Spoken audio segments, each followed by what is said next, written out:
Okay, so today is actually day 4 of being 50, but I want to talk to you about day 3 because it was just, I'm going to tell you, being 50 does not change Delta postponing flights and just delaying everything and delaying life. So when we first went to Mexico on the 8th, our flight was delayed so much that I wasn't going to get to Cancun until the next day, which was definitely not going to work for me because part of my family was already going to be there. So we definitely had to get there. So fast forward to coming home yesterday, Delta once again delayed our flights. So just to say that was an adventure. And then when I finally got back to North Carolina, I had a 2-hour drive, unpacking, blah, blah, blah.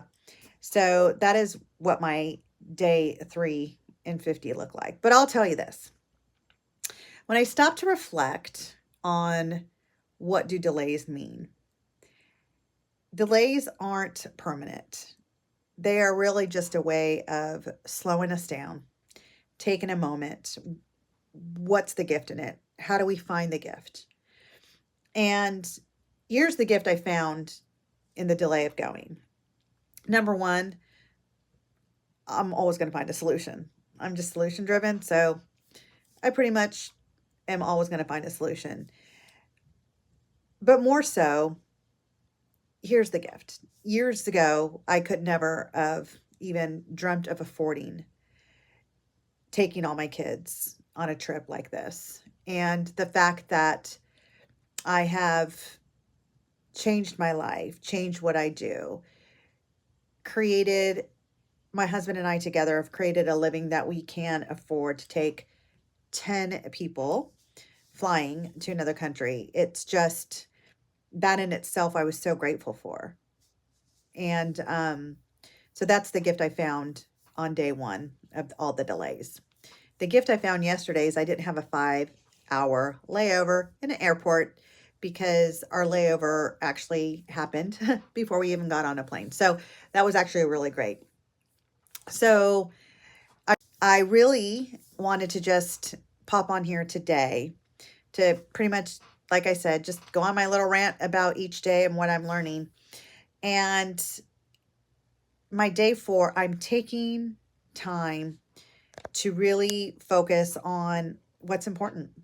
You know, I was at a restaurant this morning with one of my daughters eating breakfast, and I was seeing all these people that had white hair, which I technically do.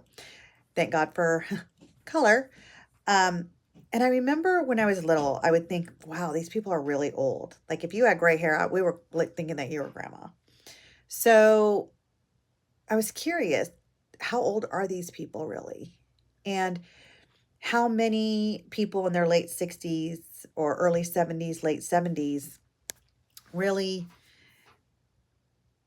succumb to their illnesses and their aches and their pains, and they're not moving as fast. And then I see all these people at this restaurant who I'm going to assume they were like in their late 60s, early 70s.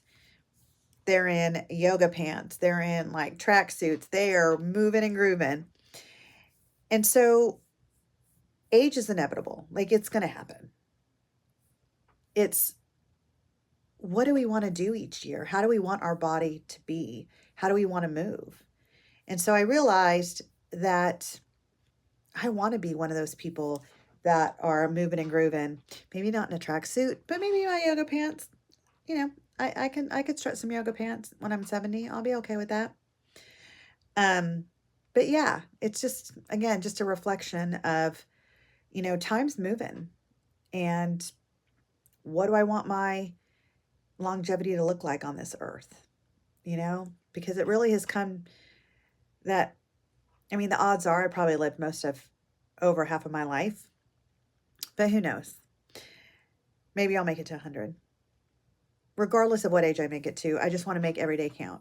That's what this is kind of for. It's just kind of checking in, seeing where I'm at, what I did. It's going to be great to check back next year when I turn 51 and start listening to these and be like, oh my gosh, I remember I went to Mexico, and just kind of getting all the memories together. So It's a little longer today just because I had to put 2 days in one. And now I'm getting ready for my TV show. So if you want to hear more, please join me on Zingo TV channels 250, 251 for Live Now with Vinu and Chuck.